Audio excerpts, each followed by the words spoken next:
uh, proceed with at this point, Madam Chair? Madam Chair. The Honorable Rodriguez. 2 points. First point is that the impeachment proceedings in the Committee on Justice against Chief Justice Corona, this representation has attended since 2007, 4 impeachment complaints, which I have been a member of this committee since 2007.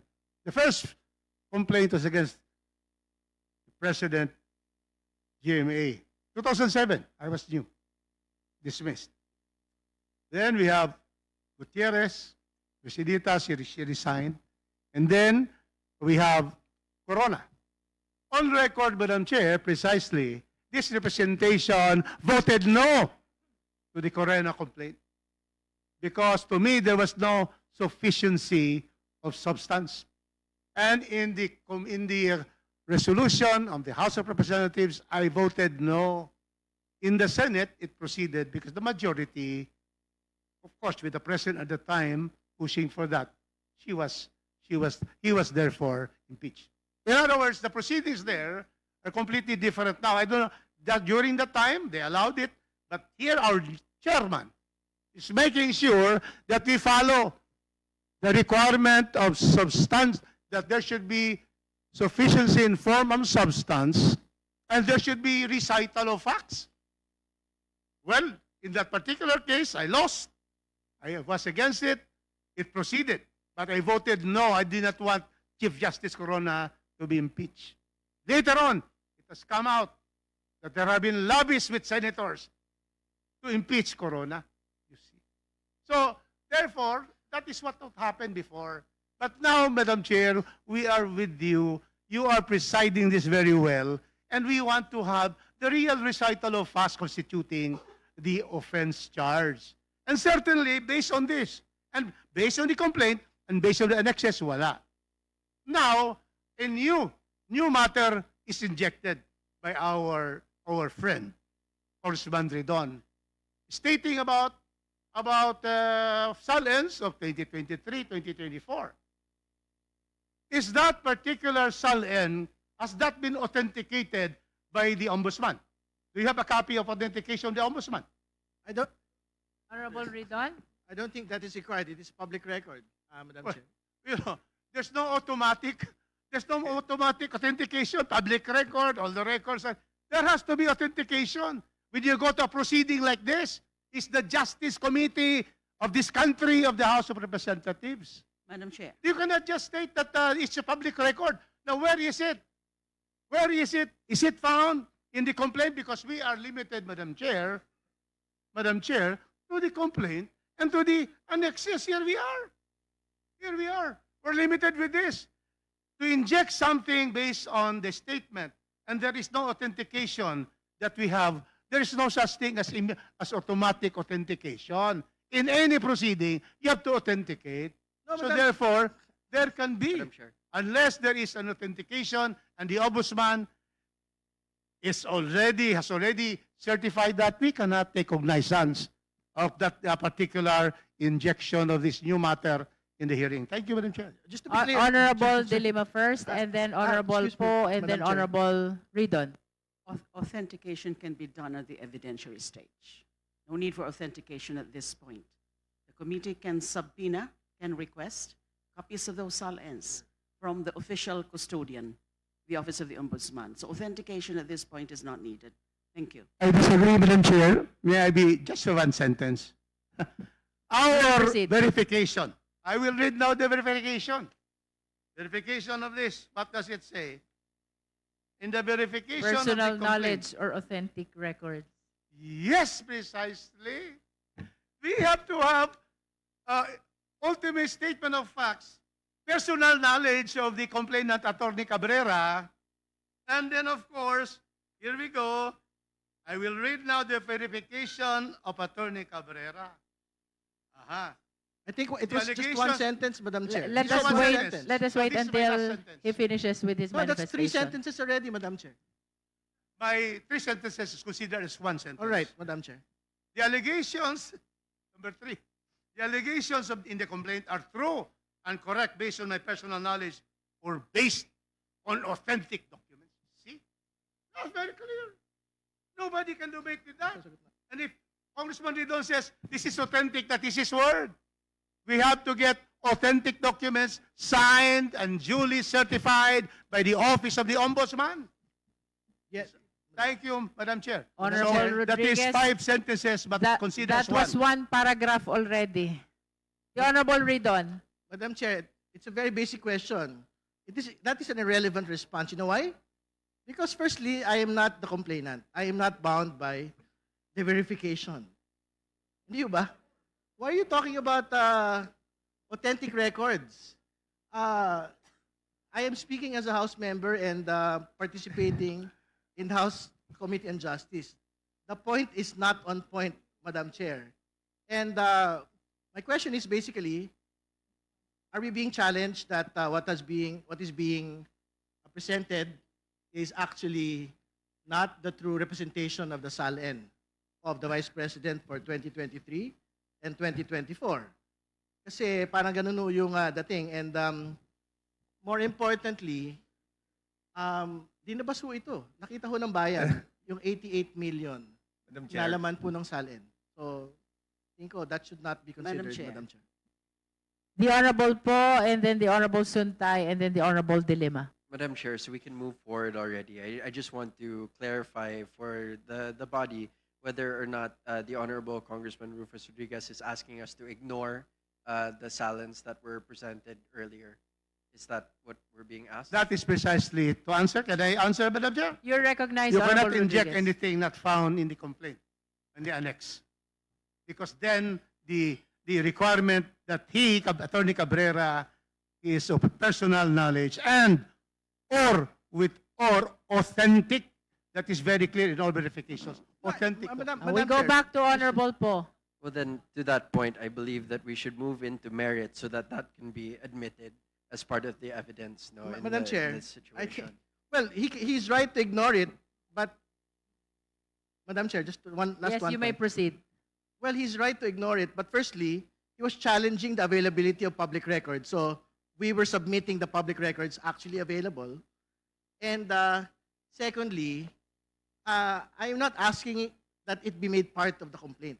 This is being submitted for the consideration of the body that it is untrue that public records relating to SALN, unexplained wealth, do not currently exist. It exists. And we had been submitting it for the record, Madam Chair, irrespective of whatever documents that had not been submitted by this complaint. Madam Chair, I submit. The Honorable Suntay. Thank you, Madam Chair. Well, Congressman Ridon stated two facts. First, tama yung sinabi niya, he's not a complainant, but he's trying to introduce new documents which he wants us to consider. Second, the document he is trying to introduce is not to the knowledge of the complainant. So we cannot consider it here because it's not part of the complaint. The Honorable Dilima. Thank you, Madam Chair. Nothing prevents this committee from directing the production of SALNs as essential documents in determining the facts of these proceedings. Impeachment is sui generis. We have all the plenary power or authority to do that, just to arrive at the correct conclusion, just to substantiate and establish the necessary and essential facts. That is my position, Madam Chair. Just like any other manifestation of the justice members, the document presented by the Honorable Ridon forms part of his manifestation. And Madam Chair. therefore, all of your manifestations, including the documents which were shared, will become basis of the judgment of the justice members in determining the sufficiency in substance. That might not be introduced as an evidence yet, but that might be introduced as part of the manifestation of the Honorable Ridon. The Honorable Padiernos. Thank you, Madam Chair. So I'd just like to point out in our rules of procedure in impeachment proceedings, under Section 7, kasi pag-usapan po natin yung mga SALN and other documentary evidence. So it says here that the committee shall have the power to issue compulsory processes for the attendance of witnesses and the production of documents and other related evidence. So ibig sabihin po nun, again, at this stage, we're just merely looking at recital of facts, whether it constitutes an impeachable offense. So I would just like to proceed with my manifestation. So Madam Chair, on Article 5, the committee's task is not to decide whether the respondent actually has unexplained wealth. The question is whether the complaint pleads a coherent theory of liability supported by alleged facts, which, if true, could amount to an impeachable offense. As pleaded, Article 5 alleges that public records and financial leads point to assets and financial movements inconsistent with lawful income and allegedly not fully reflected in SALNs, which, if assumed true, raises a serious accountability issue under the SALN regime and supports a theory of betrayal of public trust. Kaya lang po, meron po tayong case. I just wanted to also share with the committee the case of Salig, where the Supreme Court held that it cautions that errors in SALN do not automatically equate to dishonesty, absent intent and due process. Kasi na-mention din po kanina, it's unfair daw po na kung merong hindi na banggit sa SALN ay automatically liable na dapat yung impeachable officer. So those considerations are matters for later stages. Again, hindi po natin sinasabing guilty ang ating impeachable officer at this point in time. We are merely looking at sufficiency in substance, yung which later on pwede po mag-submit yung ating impeachable officer or respondent ng kanyang mga defenses. So at this stage, the pleaded allegation is that the omissions are material and linked to unexplained wealth indicators, which it would appear would be enough to cross the threshold of sufficiency in substance. Thank you, Madam Chair. Thank you. Honorable Zamora. Thank you, Madam Chair. 2 points. First, this is regarding the ultimate facts that must be alleged in a complaint. And this goes for all of the allegations in the impeachment complaint. Salita versus Honorable Magtalis, GR number 106429, June 13, 1994 states, a complaint only needs to state the ultimate facts constituting the plaintiff's cause or causes of action. Ultimate facts has been defined as those facts which the expected evidence will support. As stated by private respondent, the term does not refer to the details of probative matter or particulars of evidence by which these material elements are to be established. It refers to the facts which the evidence on the trial will prove and not the evidence which will be required to prove the existence of those facts. Second point, Madam Chair, we were discussing lengthily about the public documents, the SALN. Public documents follow the self-authentication rule. They do not need further authentication. They should be enough, and their existence as public documents is by itself their authentication. Thank you, Madam Chair. Honorable De Lima, would you like to make manifestation? That is exactly my point also, Madam Chair, about the All right. self-authentication rule relative to public documents. And SALNs are public documents. When we're able to get them, they are public documents. Thank you. I think we have made an ample exchange of arguments in as far as SALN is concerned.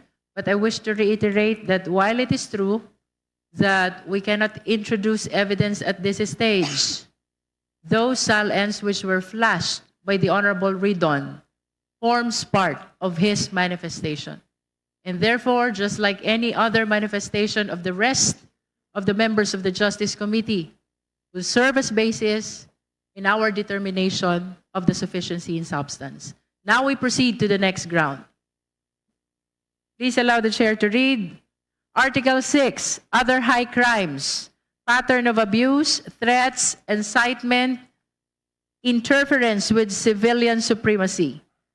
The offenses specifically cited includes admission plus capability equals grave threat, pattern of conduct demonstrates willful subversion, incitement and public official responsibility, institutional harm, and public confidence. We open the floor for deliberation on the second ground, on the sixth ground. Madam Chair, The Honorable Dilima. this is my observation with respect to the sixth ground, the Article 6. I think it will now be unnecessary for us to further tackle and treat this ground as an article. And that goes through with respect to the last article, Article 7. Because as I was reading it, it's actually just a sort of a discussion, a summation of the discussions, the earlier discussions on the 5 grounds. Other high pattern of abuse, threats, incitement, interference with civilian supremacy. They refer to the same set of facts and allegations. The same is true with respect to Article 7. Article 7 says, pattern of abuse, cumulative misconduct doctrine, remedies, prayer, and verification. So these discussions are not strictly and technically discussions of grounds or articles. It's just really a matter of style that the drafter of this pleading thought it best to also include this in the discussions, but they need not be discussed, considered, and treated as separate grounds or articles. So for me, since there have been sufficient discussion already about the first 5 grounds in relation to also to our discussions yesterday with respect to the third complaint, I think this is unnecessary to further deliberate on this, because it's clear to me they need not be considered as articles, but just a discussion, a summing up, a wrap up.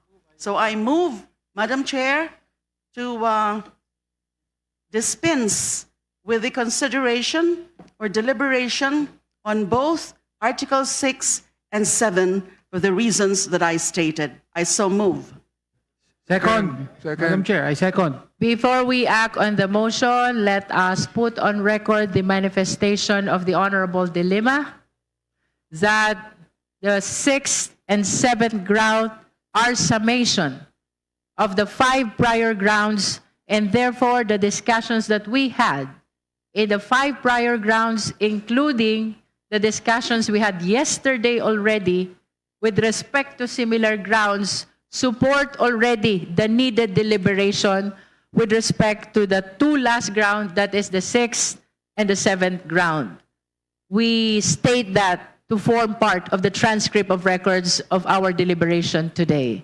So there is a motion to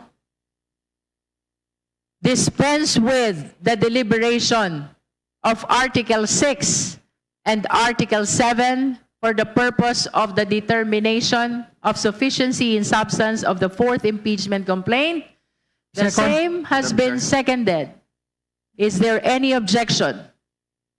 Hearing none, the motion is hereby approved. The deliberation for the 6th and 7th ground are dispensed with. That concludes the deliberation for the determination of sufficiency in substance of the 4th impeachment complaint. Having said so, then the members are reminded to be ready to vote for the sufficiency in substance first of the 3rd impeachment complaint, followed by the 4th impeachment complaint. Madam Chair. Madam Chair. Before we proceed, we recognize the Honorable Senior Deputy Speaker Ferdinand Hernandez. Madam Chair, this is just a manifestation before we vote on the sufficiency in substance. At this juncture, it is important to clarify for the public what this vote means, and equally important, what it does not mean.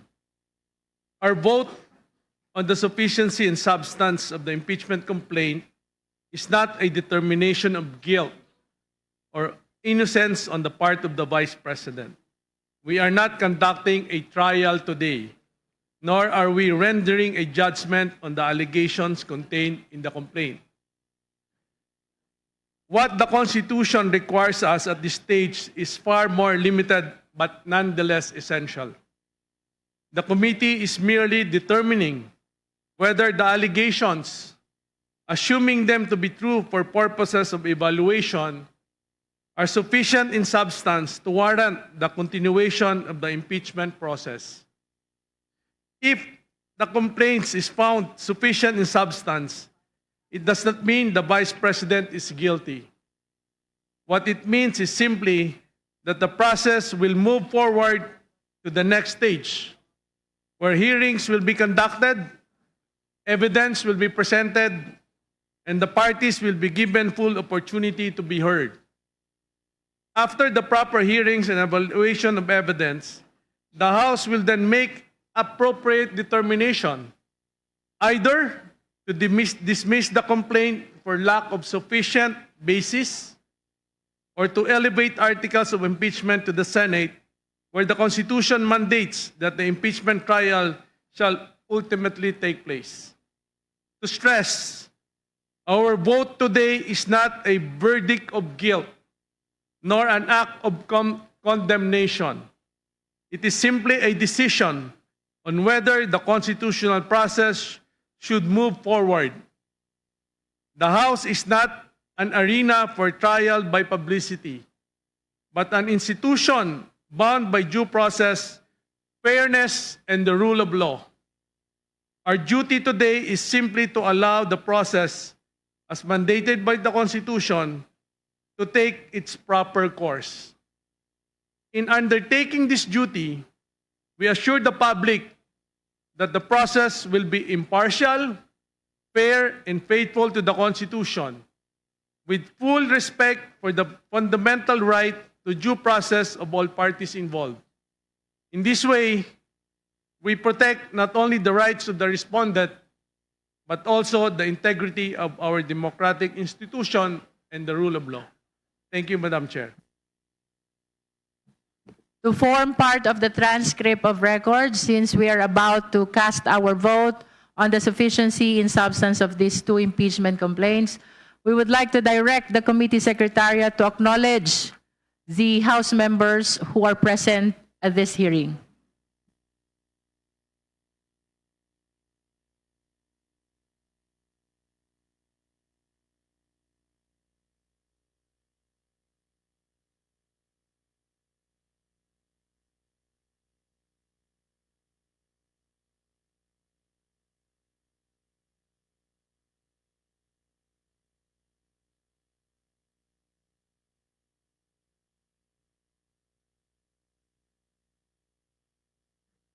Can you please register your presence in today's hearing? As the COMSEC call your names, this is in pursuit of transparency in the exercise of vote that we are about to take.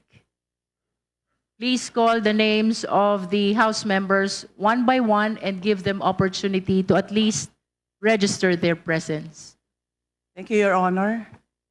The Honorable Attorney Jervil Jinky Beatrix R. Luistro. Present. Honorable Mauricio G. Dumogan. Honorable Attorney Danilo Danny A. Domingo. Honorable Jennifer A. Lagbas.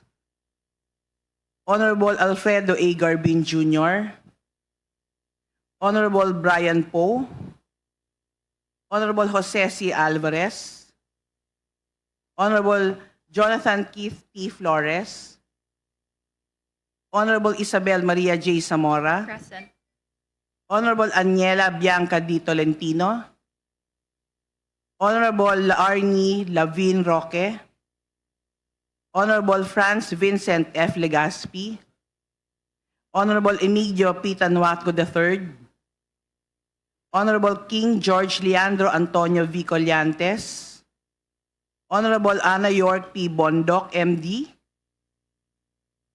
Honorable Loreto S. Amante. Honorable Jose Joboy S. Aquino II. Honorable Joel R. Chua. Honorable Ernesto M. Junicio Jr. Honorable Arnan C. Panaligan. Honorable Lordan G. Suwan. Honorable Patrick Michael. Honorable Emerson D. Pascual. Honorable Munir M. Arbison. May we encourage the House members to please use the microphone in registering your presence. Please. Honorable Janice Degamo. Honorable Bienvenido M. Abante Jr. Honorable Jude A. Asidre. Present. Honorable Bernadette S. Barbers. Present. Honorable Rufus B. Rodriguez. Present. Honorable Chino Miguel D. Almario. Honorable Micaela Angela B. Swansing. Present. Honorable Ramon Rodrigo L. Gutierrez. Present. Honorable Maria Rene Ann Lourdes S. Matibag. Present. Honorable John Attorney J.P. Padiernos. Present. Honorable Terry L. Ridon. Present. Honorable Alan U.T. Honorable Rene Luis M. Co. Honorable Jose Manuel Tadeo Chel I. Diokno. Present. Honorable Sarah Jane I. Elago. Honorable Faustino Boji G.D. III. Honorable Ferdinand L. Hernandez. Honorable Janet L. Garin. Honorable Yasser Alonto Balindong. Honorable Francisco Paulo P. Ortega V. Present. Honorable Jefferson F. Konghun. Honorable Christine Singson Mihan. Honorable Christopher Shin P. Gonzalez. Present with official copy of the letter of SDS Puno. Honorable Beverly Rose A. D. Makuha. Present. Honorable Raymond Democrito C. Mendoza. Honorable Ryan S. Recto. Present. Honorable David J.J.C. Suarez. Honorable Ferdinand Alexander A. Marcos. Honorable Lawrence R. Defensor. Present. Honorable Julian Jam L. Baronda. Present. Honorable Marlene L. Primicias Agabas.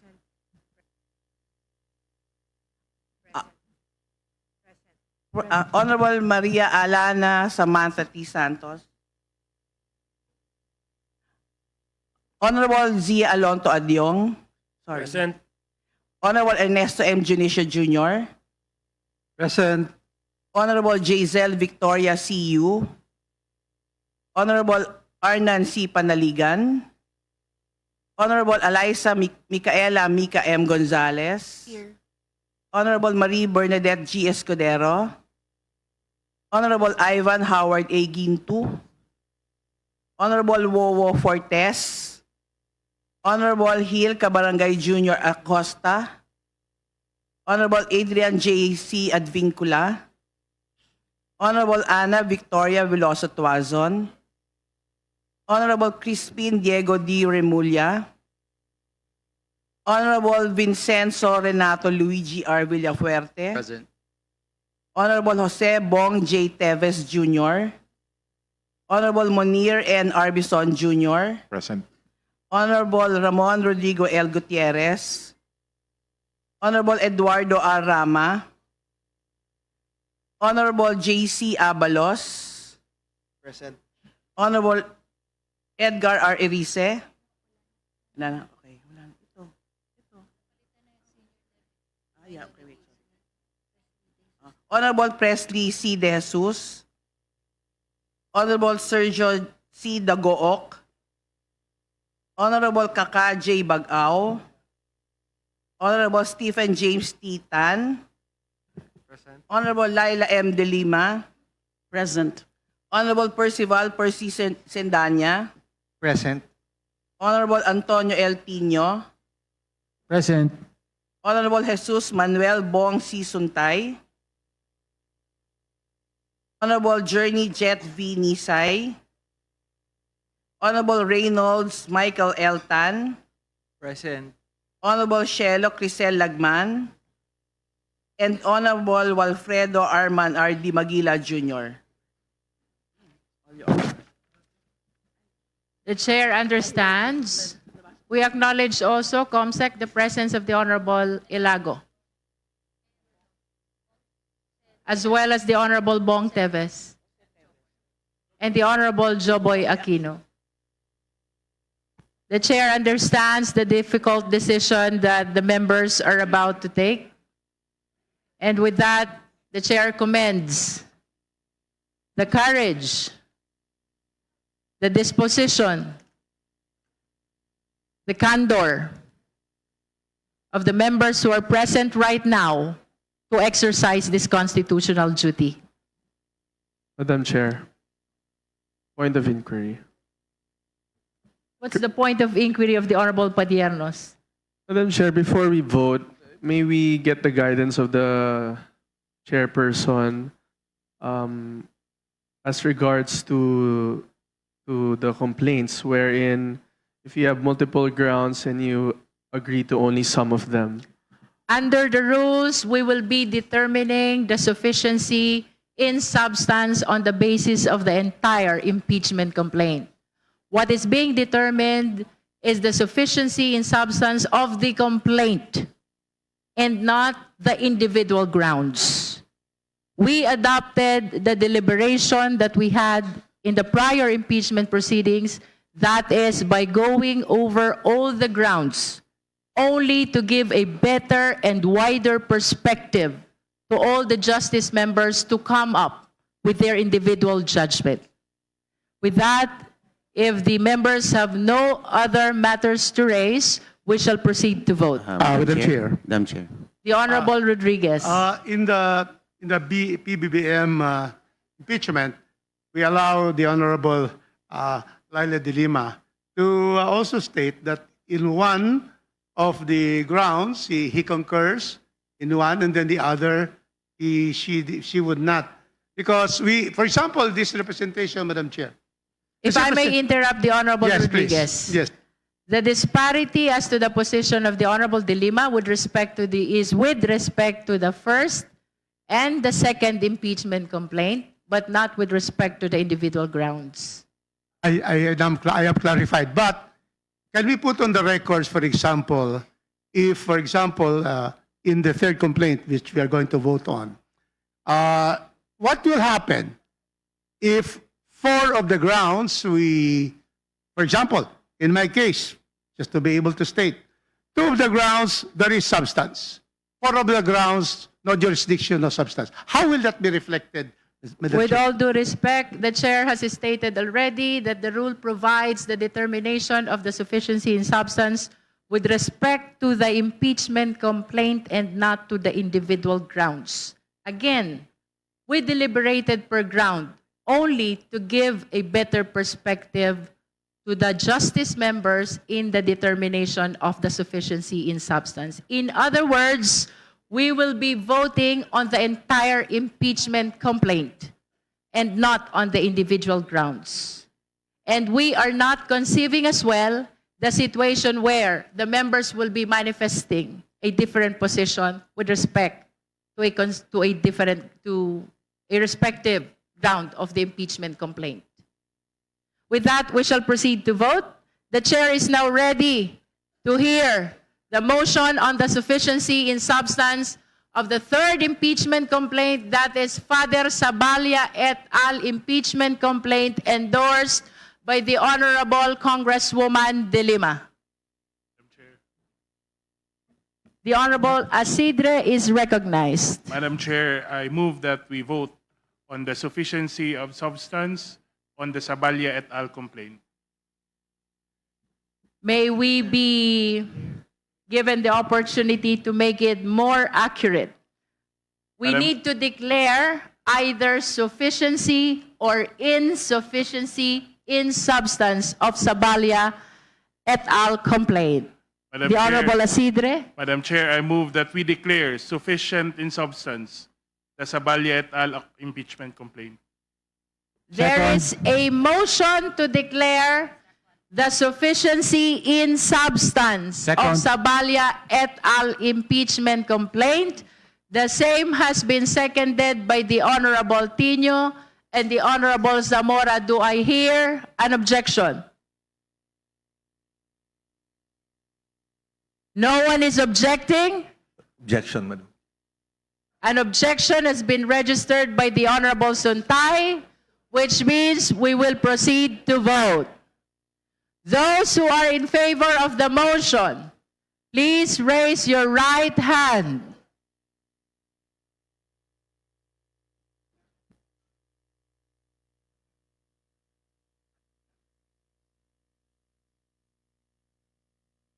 Can you higher your hands just to make sure that the Secretariat will come up with an accurate counting? Mga kabombo, sa oras na ito ay nagkakaroon ng bilangan kaugnay doon sa naging objection ni Representative Bong Suntay at yan ay kaugnay pa rin sa sufficiency in substance ng impeachment case laban kay Vice President Sara Duterte.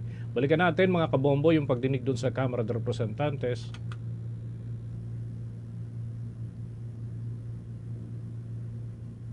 Nagkakaroon po ng bilangan sa mga oras na ito at tinitignan kung ilan yung pumapabor na mag-proceed yung naturang kaso o reklamo and yung objection na mag-proceed ay nandun naman sa posisyon itong si Representative Bong Suntay at kung ilan din ang susuporta sa naturang objection mga kabombo. Pakinggan natin.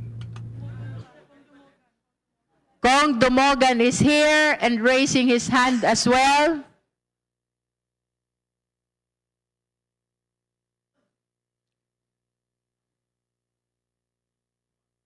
Oh, you may now put down your hands. Those who are not in favor of the motion, those who are not in favor of the motion, please raise your right hand.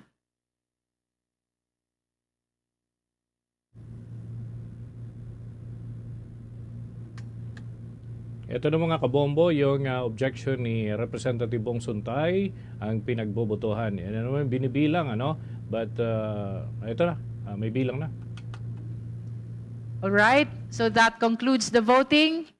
Secretary, the result, please.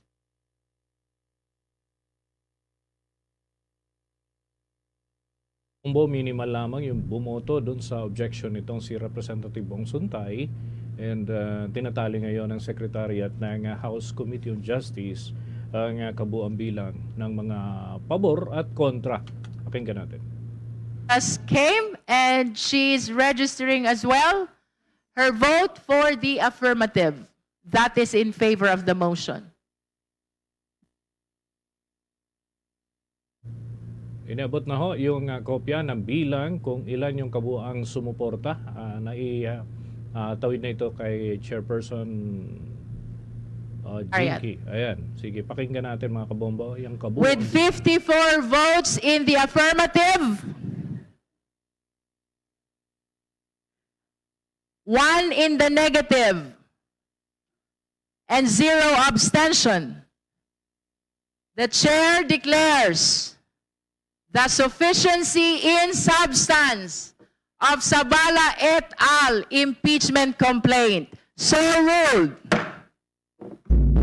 Yan mga kabombo, yung naging bilang ng botohan para sa sufficiency in substance ng Sabala et al. Complaint against the former Defense Secretary and of course current Vice President Sara Duterte sapagkat yung bilang ho ay naitala 54 ang affirmative at isa lamang yung negative. At walang iba kundi si Representative Bong Suntay ito at 0 ang abstention na naitala mga kabombo sa kanilang bilangan. Ituloy natin ang proceedings ho dyan sa Kamara.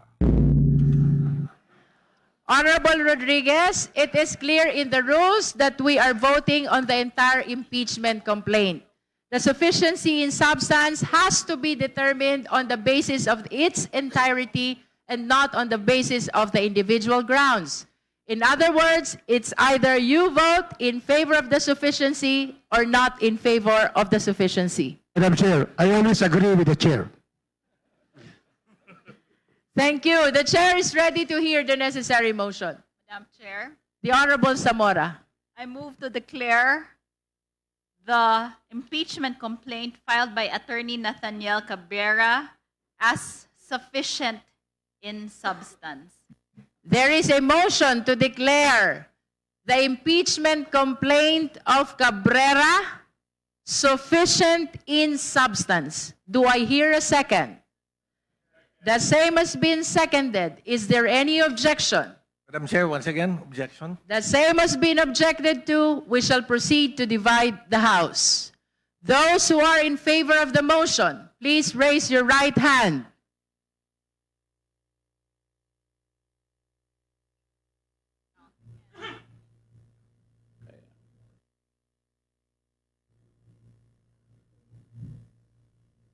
Sa formal na pagdedeklara na ito mga kabombo, kung ano naging resulta, nag-object uli ang isa sa mga miyembro ng mababang kapuluan ng Kongreso na dumadalo dyan sa House Committee on Justice. At papakinggan natin kung ano yung rason ng kanyang objection and of course yung iba pang mga motion na isusulong bago pa man ang pag-usad ng naturang complaint patungo na sa plenary level ng lower house mga kabombo. Ito pa rin ang hearing ng House Committee on Justice at yan ay kaugnay doon sa impeachment charges against the Vice President Sara Zimmerman Duterte. Oras natin mga kabombo at mga ka-Star Nation, meron ho tayong 6 na minuto makalipas ang alas 2 ng hapon.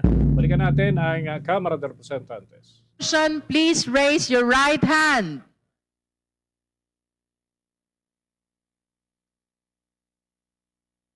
May put down your hand. Those who abstain, please raise your right hand. That concludes our voting on the 4th impeachment complaint. Secretariat result, please.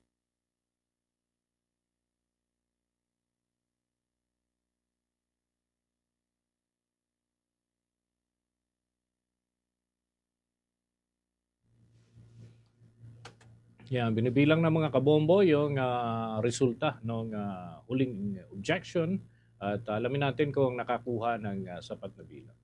Affirmative. And 1 vote in the negative with 0 abstention.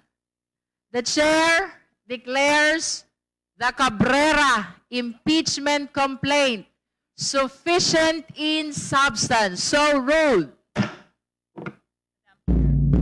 The Honorable Zamora. In view of the finding of the sufficiency and substance of the 2 impeachment complaints, I move to issue notice to the Vice President or the respondent of the impeachment complaints to file her answer to the impeachment complaints within a non-extendable period of 10 calendar days from receipt of this notice. Thank you, Madam Chair. There is a motion for the issuance of notice to Vice President Sara Duterte for the filing of her answer to the 2 impeachment complaints within the non-extendable period of 10 days. Do I hear a second? The same has been seconded. Is there any objection? Hearing none, the motion is granted. The committee is directed to issue the necessary notice to the respondent. If there are no other matters to be discussed in this committee hearing or to be manifested by the members, the chair is ready as well to hear the necessary motion. Move to adjourn, ma'am. Move to adjourn. Our today's committee meeting is hereby adjourned. Mga kabombo, mga ka-Star Nation, yan ang kabuuan ng pagdinig ng House Committee on Justice kaugnay doon sa sufficiency in substance ng impeachment charges against the Vice President Sara Duterte.